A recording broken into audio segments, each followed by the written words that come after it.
हमारे चैनल में आपका स्वागत है। रोमांचक कंटेंट, ज्ञानवर्धक चर्चाओं और अंतहीन प्रेरणा से भरी एक शानदार यात्रा के लिए तैयार हो जाइए। एपिसोड 2। शाम के करीब 5 बज रहे थे। रुद्र एक सर्वेंट के पीछे पीछे चल रहा था।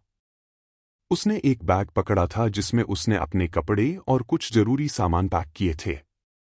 बैग काफी भारी था, इस वजह से उसके हाथों में दर्द हो गया था। उसने गुस्से से कहा, तुम मुझे सर्वेंट क्वार्टर ले जा रहे हो, ना कि दूसरी दुनिया में। रुद्र की आवाज सुनते ही वो सर्वेंट रुक गया। उसने पीछे मुड़कर देखा तो रुद्र उसे ही गुस्से में घूर रहा था। फैमिली के साथ साथ सभी सर्वेंट्स भी रुद्र के गुस्से के बारे में जानते थे। हालांकि अभी तक रुद्र ने किसी सर्वेंट के साथ बदतमीजी नहीं की थी। सर्वेंट की उम्र 40 के आसपास की थी। उसने थोड़ा डरते हुए जवाब दिया, रुद्र बाबा, हम पहुंचने ही वाले हैं। बस हमें सामने से लिफ्ट लेनी है, फिर राइट और। रुद्र ने सर्वेंट की बातों को बीच में रोककर अपना ऑर्डर सुना दिया। अच्छा, ठीक है। एक काम करो, ये बैग भी ले लो। मैं काफी थक गया हूं और मेरे हाथ भी दर्द होने लगे हैं। उसकी बात सुनकर सर्वेंट कभी रुद्र को देखता तो कभी बैग को। राजवंश भवन से बाहर आने से पहले ही कार्तिक जी ने सभी सर्वेंट्स को रुद्र की हेल्प करने से मना कर दिया था। अब सर्वेंट को समझ में नहीं आ रहा था कि वो क्या करे। वो इस बारे में सोच ही रहा था कि रुद्र उस पर भड़कते हुए बोला, मुझे इस धूप में जलाकर मारने का इरादा है तुम्हारा? सर्वेंट ने घबराकर ना में सिर हिलाते हुए कहा, नहीं बाबा, मैं भला ऐसा कैसे सोच सकता हूं? रुद्र ने चिढ़ते हुए कहा, अरे, तो क्या यहां तुम लोग किसी एरोप्लेन के आने का वेट कर रहे हो? ये सुनकर सर्वेंट ने शर्म से सिर झुका लिया और कहा, हम अभी पहुंच ही जाएंगे। अभी पैदल चलकर? तुम्हारे सिर झुकाकर खड़े रहने से हम वहां नहीं पहुंच सकते। बैग उठाओ और जल्दी चलो। इतना सब कुछ सुनने के बाद सर्वेंट ने अब कुछ नहीं सोचा। उसने बैग लिया और सर्वेंट क्वार्टर की तरफ जाने लगा। राजवंश भवन को बने 50 साल हो चुके थे। जिस समय ये बना था, उस समय यहां दूर दूर तक कोई घर नहीं था। रामप्रसाद राजवंशी ने कई एकड़ जमीन सस्ते में ले ली थी। भवन के सामने बड़ा सा गार्डन और पूल था और भवन के पीछे 200 से भी ज्यादा कार्स की पार्किंग के लिए पूरा इंतजाम था। ज्यादातर विला और बंगलोज में सर्वेंट क्वार्टर उसी से अटैच्ड होता है, लेकिन यहां थोड़ा अलग था। कुल मिलाकर भवन से सर्वेंट क्वार्टर जाने में 5 से 7 मिनट लगते थे। आज से पहले रुद्र के भाई बहनों में से किसी ने भी सर्वेंट क्वार्टर नहीं देखा था और धूप के साथ ही 5 मिनट का रास्ता भी रुद्र के लिए 5 किलोमीटर जैसा लग रहा था। सर्वेंट क्वार्टर में रुद्र को एक छोटा सा रूम दिया गया था जो उसके कमरे से बहुत छोटा था। कमरे में एक छोटा सा बेड, एक पुराना लकड़ी का बक्सा, एक टेबल, एक बकेट और ऊपर सीलिंग पर एक फैन लगा हुआ था। सर्वेंट ने बैग को टेबल पर रखने के बाद रुद्र से कहा, रुद्र बाबा, वॉशरूम बाहर से लेफ्ट साइड में है। अब मैं जाता हूं। अगर आपको किसी भी चीज की जरूरत होगी तो आप मुझे या किसी और से हेल्प ले लीजिएगा। इतना बोलकर बिना रुद्र का जवाब सुने वो सर्वेंट वहां से चला गया। रुद्र पूरे कमरे को अपनी तीखी नजरों से स्कैन कर रहा था। दीवारों पर कई सालों से पेंट नहीं हुआ था, इस वजह से कई जगह का पेंट उखड़कर निकल चुका था।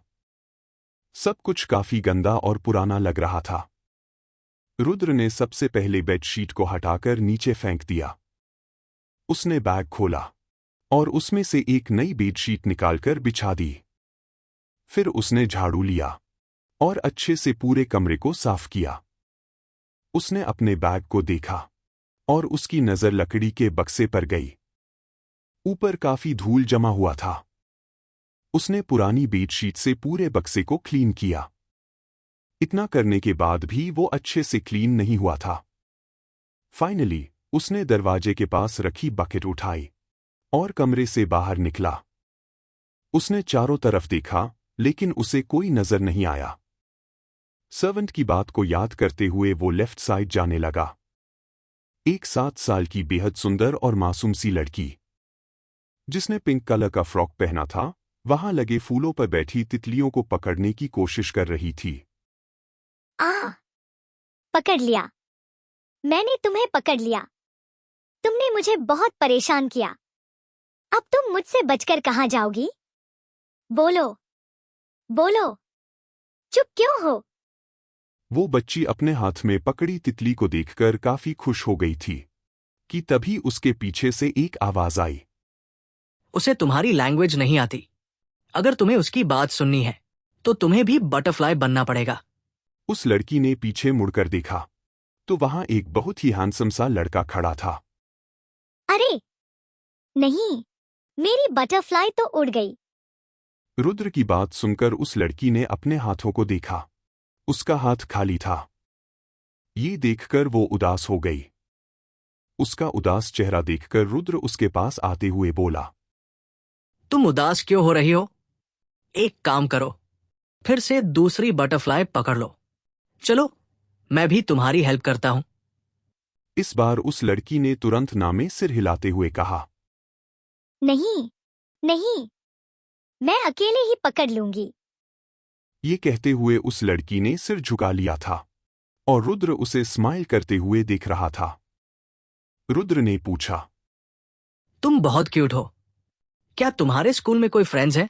उस लड़की ने सिर उठाकर रुद्र को देखा, फिर नजरें झुकाते हुए धीरे से कहा, मैं स्कूल नहीं जाती। ये सुनकर रुद्र ने हैरानी भरी नजरों से उसे देखते हुए पूछा, क्या तुम स्कूल ही नहीं जाती? लेकिन क्यों? इस बार उस लड़की ने कुछ नहीं कहा। रुद्र ने अचानक से उसका हाथ पकड़ लिया और सीरियस टोन में कहा, तुम इतनी बड़ी हो गई और स्कूल नहीं जाती? तुम्हारी मम्मी पापा कहाँ हैं? मुझे उनके पास ले चलो, मैं अभी उनकी क्लास लेता हूं। कहते हुए रुद्र उसे जबरदस्ती खींचकर वहां से ले जाने लगा कि तभी एक औरत वहां आते हुए बोली, तान्या। ये सुनते ही उस लड़की ने रुद्र के हाथ पर जोर से काट लिया और जाकर उस औरत के पीछे छिप गई। रुद्र ने दर्द महसूस होते ही तान्या का हाथ छोड़ दिया था। वहीं वो औरत ये देखकर काफी डर गई थी। उसने माफी मांगते हुए कहा, बाबा, माफ कर दीजिए। बच्ची है। आगे से मैं इसे घर में बंद करके रखूंगी और आप जो कहेंगे, जैसा कहेंगे, वैसा ही करूंगी। लेकिन आप इसे कुछ मत करिएगा। तान्या की हरकत से रुद्र थोड़ा नाराज जरूर हुआ था, लेकिन जैसे ही उसने तान्या की मां की बात सुनी तो वो खुश हो गया। लेकिन यह खुशी उसने सामने वाले को पता नहीं लगने दी। उसने कठोर एक्सप्रेशन के साथ कहा, ठीक है, मैं इसकी गलती माफ करने के लिए तैयार हूं, लेकिन मेरी कुछ शर्तें हैं। तान्या की मां ने घबराकर शब्दों को दोहराया, शर्तें? हाँ, मेरी पहली शर्त है, आज से 1 महीने तक आप मेरे कामों में हेल्प करेंगी, बिना किसी को पता लगे। मेरी दूसरी शर्त है।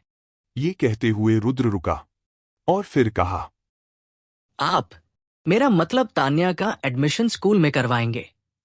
बताइए, आपको मेरी शर्तें मंजूर हैं या नहीं? सोच समझकर फैसला लीजिएगा।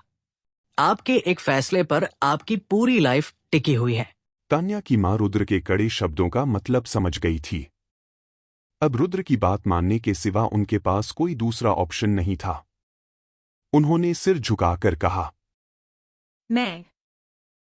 मैं आपकी शर्तें मानती हूं, पर। रुद्र ने पूछा, पर क्या? तान्या की मां ने कहा, तान्या 7 साल की है। ये कभी स्कूल नहीं गई। मैं भी अनपढ़ हूं, इसे कुछ सिखा नहीं पाई। ऐसे में इसका एडमिशन हो पाना। इसकी चिंता मत करिए, आप बस अपनी पहली शर्त को पूरा करने की कोशिश करिए, बाकी सब मैं संभाल लूंगा। कहते हुए उसने तान्या की तरफ देखा, जो अभी भी अपनी मां के पीछे झांककर उसे देख रही थी। तुम कल दोपहर 1 बजे से 3 बजे तक मेरे पास पढ़ने आओगी। कहते हुए रुद्र ने खतरनाक तरीके से मुस्कुराया और वहां से चला गया। उसके जाते ही तान्या अपनी माँ से बोली, माँ, मुझे पढ़ाई नहीं करनी। मुझे स्कूल भी नहीं जाना है। इस पर उसकी माँ ने उसे समझाते हुए कहा, बेटा, हर किसी को पढ़ाई का मौका नहीं मिलता। तू बहुत किस्मत वाली है। मैंने सुना है रुद्र बाबा बहुत समझदार हैं और अपनी क्लास में हमेशा अव्वल आते हैं। वो जो भी पढ़ाए, मन लगाकर पढ़ना और उनके साथ अच्छे से बर्ताव करना। तान्या कुछ सोचते हुए बोली, मैंने उसे काट भी लिया था। अगर उसने मुझे अकेले में मारा, तब मैं क्या करूंगी? ये सुनकर उसकी माँ मुस्कुराते हुए बोली, वो तुम्हें नहीं मारेंगे, बेटा। सच्ची? इस पर उसकी माँ ने हाँ में सिर हिलाया। तो तान्या खुश होकर उस तरफ देखने लगी जिस तरफ कुछ देर पहले रुद्र गया था। रात से सुबह और सुबह से दोपहर हो गई, लेकिन राजवंश भवन से कोई भी रुद्र को देखने नहीं आया। बस उसका 3 टाइम का खाना टाइम पर उसके पास भेज दिया गया था। इस वक्त रुद्र लंच कर रहा था। उसे महसूस हुआ कि कोई दरवाजे पर है। उसे तान्या का ख्याल आया और उसके चेहरे पर स्माइल आ गई। उसने डोर ओपन किया और सामने तान्या अपने हाथों में एक थैला लिए खड़ी थी। उसने ब्लू कलर का सिंपल फ्रॉक पहना था और उसके बालों की 2 चोटियां बनी थीं। आंखों पर मोटी लेयर का काजल लगा था। इससे वह और भी ज्यादा क्यूट लग रही थी। रुद्र ने आसपास देखते हुए उससे पूछा, तुम्हारी मम्मी कहाँ है? तान्या ने सिर झुकाए हुए जवाब दिया, वो थोड़ी देर पहले काम पर चली गई। ओके, अंदर आ जाओ। यह सुनकर तान्या अंदर आने लगी। फिर वो अपने स्लीपर्स उतारने लगी।